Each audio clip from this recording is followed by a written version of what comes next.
एक बार एक डॉक्टर मरीज का ऑपरेशन कर रही थी। ये मर चुका है, इसको रेड बैंड बांध दो।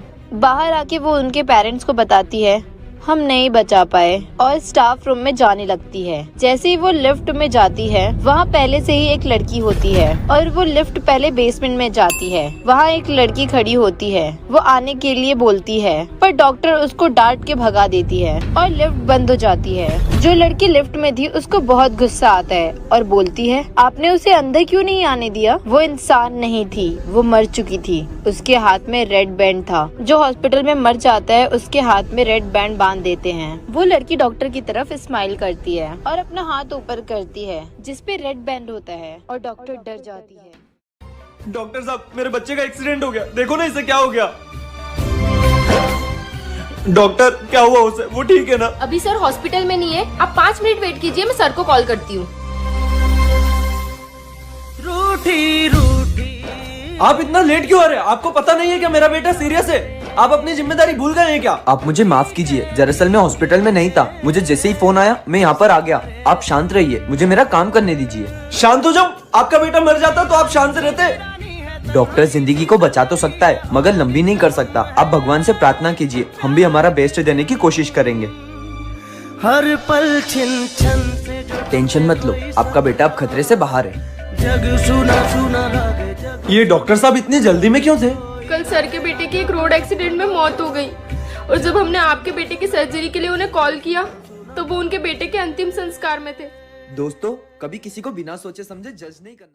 एक दिन बुढ़िया दारू पी के घर आती है और बाहर खड़े होकर घर की चाबी ढूंढने लगती है क्योंकि उसने चाबी को कहीं पर गिरा दिया था। इसलिए वो चंपू को फोन कर देती है क्योंकि चंपू लॉक खोलने में बहुत ही एक्सपर्ट था। और देखते ही देखते चंपू उस लॉक को खोल लेता है, जिसके बाद चंपू बुढ़िया को लॉक खोलने का बिल दिखाता है। तब बुढ़िया अपने पर्स में पैसे चेक करती है लेकिन उसके पर्स में तो सिर्फ 1 ही रुपया होता है। ये देखकर चंपू चौंक जाता है और तभी बुढ़िया को खजाने की याद आती है जो पेंटिंग के पीछे लगे लॉकर में रखा होता है। तो बुढ़िया उसका पासवर्ड डालती है लेकिन वो पासवर्ड गलत होता है और ये देखकर चंपू उस लॉकर के पास आता है और थोड़ी देर में वो लॉकर भी खोल लेता है। उसके बाद बुढ़िया वो सारे पैसों को लेकर भाग जाती है क्योंकि बुढ़िया चोर थी और ये घर भी उसका नहीं था। और पास में खड़ा घर का मालिक पुलिस को कॉल कर देता है, जिसके बाद पुलिस चंपू को जेल में बंद कर देती है।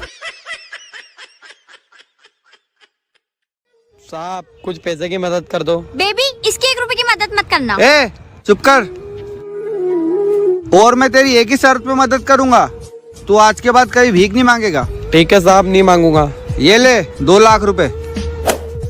ठीक है साहब, मेरा वादा है आपसे आज के बाद कभी भीख नहीं मांगूंगा।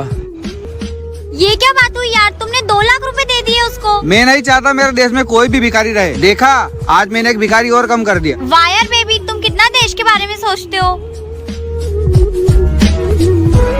हाँ, वो खेत वाली जमीन फाइनल हो गई।